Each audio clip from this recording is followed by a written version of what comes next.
and back here, live from the Beach Rents, another edition of Tiger Sports Saturday. And with me today, as most Saturdays, if you can get out and about, if he's not out on the lake, it's Dylan Thompson with Fishing with Dylan. How's it going today there, Dylan? I'm good, Dave. How are you? You know, I'm good. Still waiting kind of to get out. I haven't really heard of too much activity out there. I know, of course, with the weather. Well, so the shallow panfish bite that we talked about a couple weeks ago was kind of starting to pick up before we get 2 inches of rain the other day. I don't even know how much it was, but man, it was getting pretty high yesterday, so I can't imagine what it's like today. Now. Yeah, and we're supposed to get a bunch more tomorrow. I mean, that's going to kick the wheels right off of anything that was going. Everything's going to change. So, you know, kudos to anybody that got out and took advantage of the beginning of that, but it'll take some time for everything to settle back in now. Yeah, especially with as high as it is, you know, that current seemed to be flowing pretty good through there. She's moving, for sure. So, like I said, yeah, I know, we're going to get into a little bit something here in a little bit, but I know you went out last weekend. You were over on the river. You said it was kind of slow. You really had to work for them, but... It was very slow. Typically this time of year you expect 40, 50, 60 plus fish days, right? They're normally really moving, but we had some falling water condition. Fish don't like that. There was a full moon. That may have affected thing, and, you know, basically being square in the middle of spawn time, you know, maybe that's having a little adverse effect on the fish over there too. I mean, we ended up getting a handful. There was a tournament going on over there, and I felt like we had an awful day, right? I brought somebody with that had never been over there before because I was going to try to show them something cool, right? And of course it just fell flat on my face. Anyway, we pull up to the landing at the end of the day to put the boat up, and I saw a guy I know that fished the tournament, and he said everybody had a real tough time, the whole derby crew and everything, and like, you know, some of the biggest names in walleye fishing were in there, Hunter Nitty, some, you know, guys like that, and yeah, everybody had it tough. He said he would have been happy to have the 5 I got, so that felt a little better. Probably not much for my friend, but so yeah, fun day. And then, you know, I drove by the fairgrounds the other day and seen they're starting to pull the boats out of the storage and everything, and it got me thinking about some boat prep tips we should probably talk about. And, you know, when you pull those boats out of the shed for the first time every year, you want to make sure you're checking your tire pressure, right? Because being in the cold all winter, you probably lost a couple PSI, so check that out. You'd hate to have a blowout on a trip. Check your batteries, get all that charged up, you know, make sure your fire extinguisher held a charge, make sure your life jackets didn't get chewed on by mice or anything goofy like that, because that'd be a real bummer. Yeah. Go to open the cubby and just foam everywhere. It'd be sad times.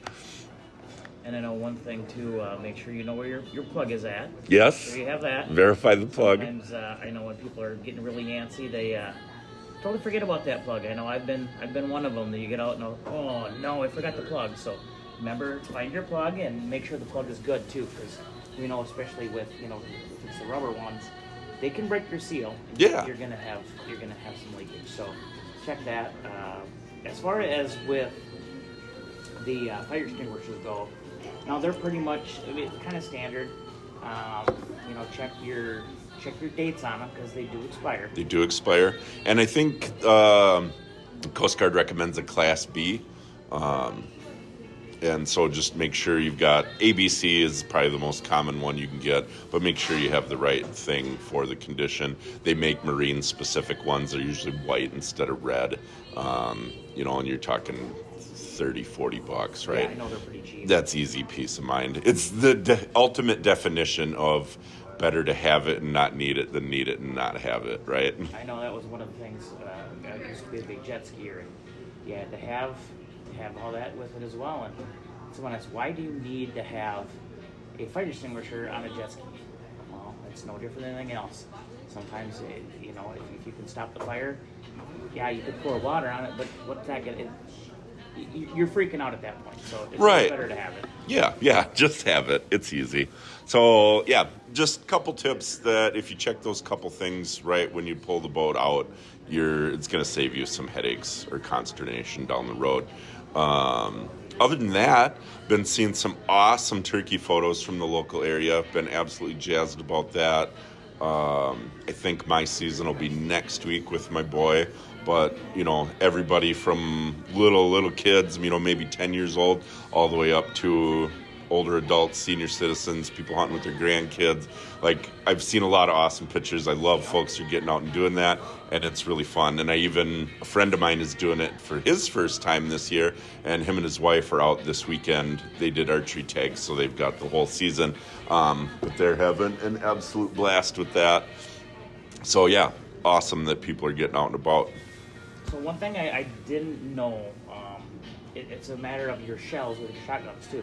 Mm-hmm. You're only allowed to have 3 shells for you're turkey hunting?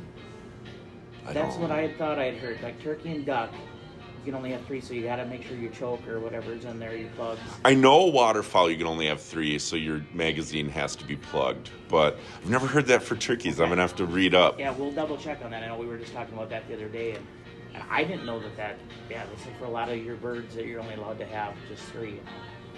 So one thing I do know that relates to that, if you're on federal public land, which there is quite a bit in the county, you have to use non-toxic shot.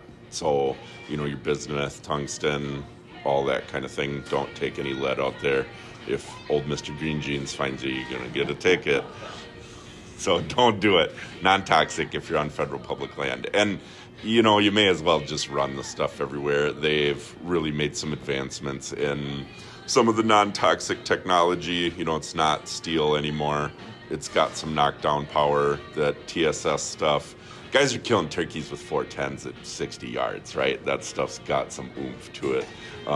So don't be afraid. I know it's expensive, but if you pull the trigger and the bird goes down, you'll know it was another $50 for your box of shells, right? And then you've still got 9 left for next year. So that is true. Speaking of toxic, we've kind of talked. A lot of people are out and about looking for mushrooms now too.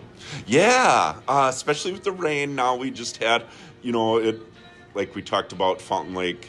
That water level and all the rain is going to have some adverse effect on that, but it's going to have a positive effect on the mushroom condition, especially as we get some warmer days here. So morels, pheasantbacks, there's tons of safe, delicious, edible mushrooms around here, but a serious word of caution: do not eat a mushroom you cannot positively identify. It may only be edible once, if you know what I'm saying, right? Well, I've never went out obviously mushroom hunting. I have a lot of friends who do it. There's nothing better than having a nice morel on the grill with the butter, and it's so good. But everybody has pretty much smartphones. Yeah. You can look, you can identify, kind of,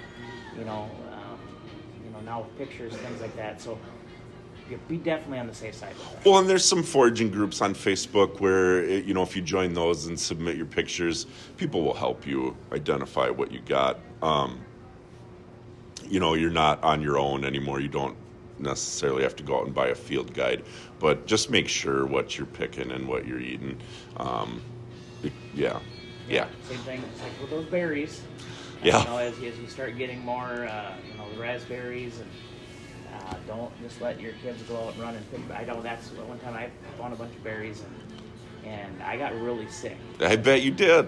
And so just like I said, use safety and caution with all of that. So what else you got? I know you're teasing something here that's going to happen maybe here soon.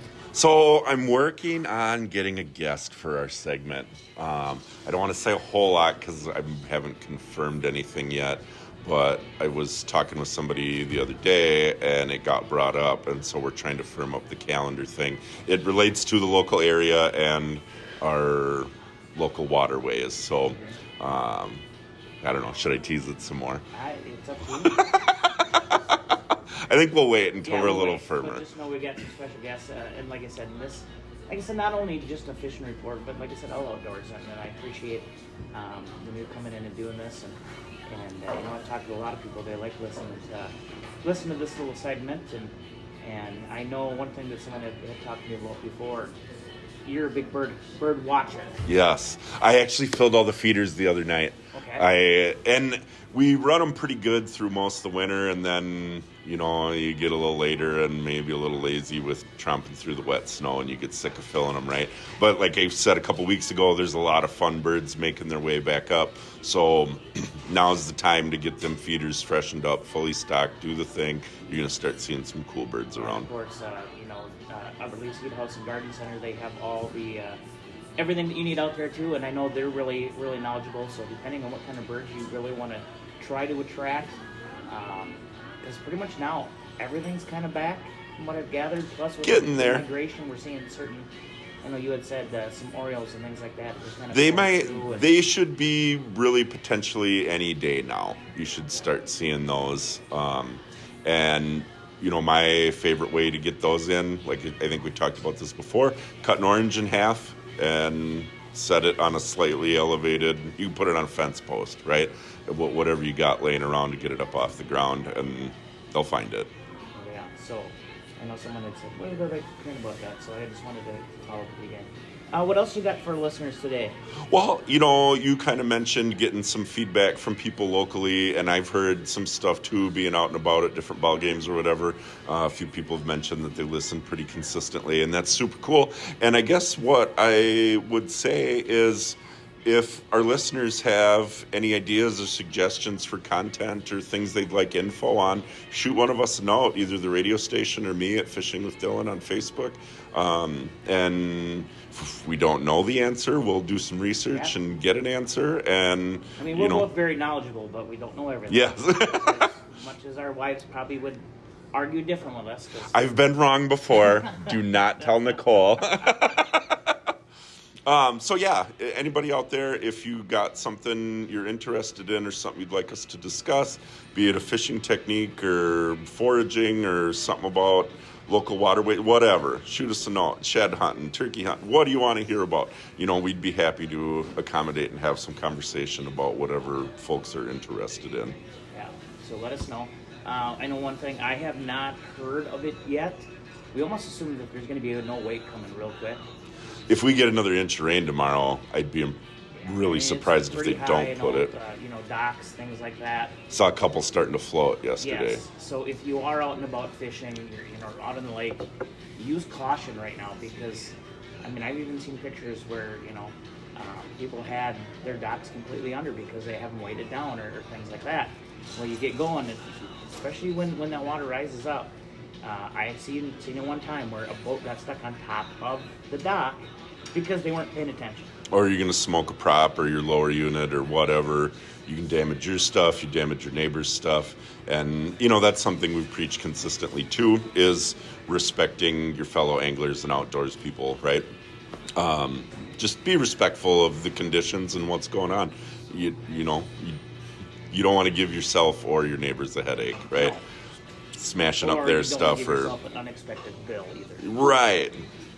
I have not bought a lower unit or anything like that for a while, but I guarantee they're probably not as cheap as they used to be. Nothing is, right? Nothing is. One time when we were, me and my brother had 2 different boats, and talk about that lower unit, he was not happy, and that was expensive then, and this was probably 20 years ago. Sure. Well, and my dad and brother were up on a northern Minnesota lake. This is quite a few years ago, but they were in a high water situation and going through an area they'd gone through many, many times, and there was a piece of loose debris that came in there, and they were going pretty fast, and they hit what they assume was a tree stump or something, and knocked my brother and dad around pretty good in the boat. Had some pretty good bumps and bruises, and did a number on the boat. So even if you think you know what's going on in a specific area, when the water comes up like this, you just basically have to have your head on a swivel. Yeah. So, all right, Dylan. Well, I thank you for coming in today again. Thanks for having me. With that, we're going to pay a few more bills, and we're going to end the show. I do want to thank all of our sports boosters again. Of course, Americana Insurance, Trades and Labor Federal Credit Union, Bayview Freeborn Funeral Home, the Albert Lee Seed House and Garden Center, Southern Minnesota Branding, On the Spot Appliance, Arcadian Bank, Derek's Preferred Auto in Blooming Prairie, Star Granite Works, GQ Window and Door, the Austin Bruins, Stars Mentoring, Marthaler Honda, Alpha Orthodontics, Becker Auto Sales on the corner in Hayward, Young Construction and Roofing, Etc. Credit Union, Landscaping Solutions, Thompson Sanitation, and Nick's Meats in Hayward. And of course, our Tiger Sports Saturday sponsors, Pizza Ranch, Americana Insurance, and the Oster Bruins. Get on out there tonight to Riverside Arena, cheering your Bruins, because they need every little bit of help they can get here and cheering them on. I'll see you guys there tonight, hopefully. Otherwise, we'll talk to you all on the next edition of Tiger Sports Saturday.